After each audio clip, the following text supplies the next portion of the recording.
یہ بعض جگہ پر لمبی لمبی قبریں ہیں، 9 گزا پیر کی قبر کہلاتی ہے۔ کوئی 9 گز کا نہیں ہوتا ہے، سب انسان برابر کے ہوتے ہیں۔ کوئی لمبو جی ہوتا ہے، 9 گز کا کوئی نہیں ہوتا۔ پھر یہ قبروں کی حقیقت کیا ہے؟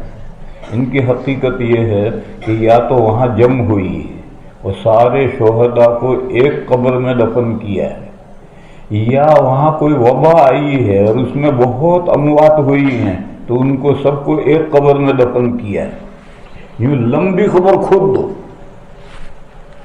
ایک کو لٹایا، اس کو تختے لگا کر ڈھانپ دیا، آگے قبر کھدی ہوئی ہے، پھر دوسری میت آئی تو پھر دوسری جگہ رکھا، اس کو ڈھانپ دیا، پھر تیسری آئی، تیسری رکھی، اسے ڈھانپ دیا۔ یہ لمبی قبریں اسی طرح کی ہیں۔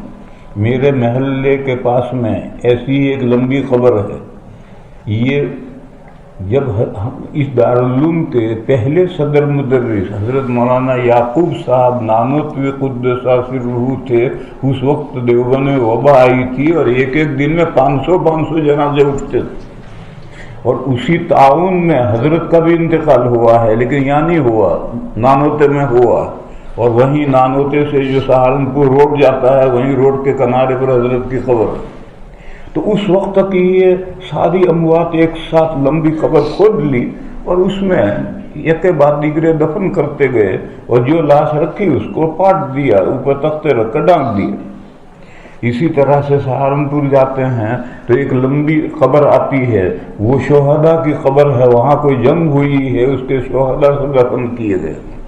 اسی طرح ہمارے یہاں ترک سر ہے، جہاں بڑا مدرسہ ہے فلاح دارین، وہاں مسجد کے صحن میں ایسی ایک لمبی قبر ہے، وہ بھی شہداء کی قبر ہے۔